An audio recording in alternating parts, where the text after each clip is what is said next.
Millions of young females are living with a very underdiagnosed condition called polycystic ovary syndrome. So in the past, it used to be that we needed a very stringent criteria where we needed to see the cysts on the ovaries through the ultrasound and then make the diagnosis of polycystic ovary syndrome.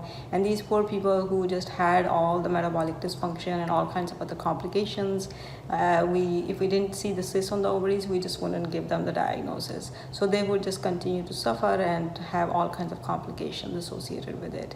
But now with modern technology and advanced evidence and data behind the evidence, we're able to modify the criteria for making the diagnosis. And what is the new established criteria? Well, it consists of three components. So as long as we have two out of the three things present, we can say that a patient has polycystic ovary syndrome. So what are those three things? The first thing is, in the medical terms, we call it oligomenorrhea or amenorrhea. So people have irregular periods, or they just don't have periods, or they have a lot of hormone imbalance. And so if young females have irregular periods, we can definitely consider that as being one of the pieces of the criteria.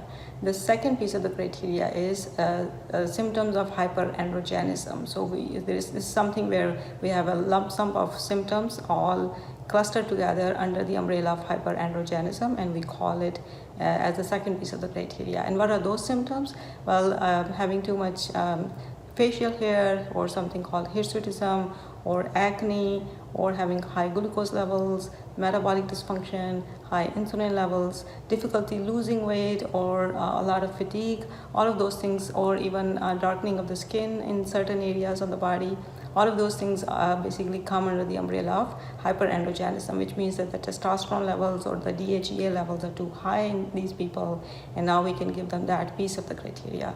The third piece of the criteria is the presence of cyst on the ovaries on the ultrasound. So as long as two out of these three things are present, then we can say, okay, maybe the patient has polycystic ovary syndrome, and we can start with the treatment.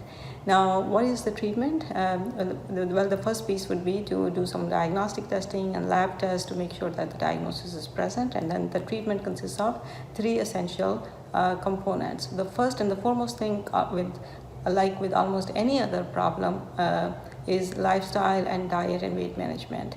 So people with polycystic ovary syndrome typically have a lot of insulin resistance, or they are on the verge of developing diabetes and conditions like that. So we need to make sure that our diet is very healthy. We need to make sure that it does not contain any sugars, there is no processed foods, and you're just doing everything you can in your control to lower the insulin resistance, which can be achieved by eating healthy, fasting, exercise, and things of that nature. With the help of diet and exercise, if you're able to lose some weight, chances are that almost half of these patients with mild polycystic ovary syndrome will be able to revert to the normal status and will not even need any medications, and their metabolic status and their hormone status will actually become very healthy and normal. So that's the bright side.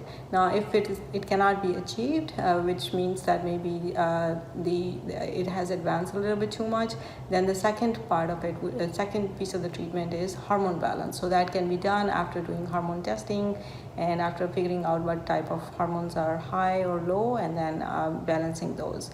The third part of the management is metabolic intervention. So the medications can be given to lower the insulin resistance and correct the metabolic dysfunction.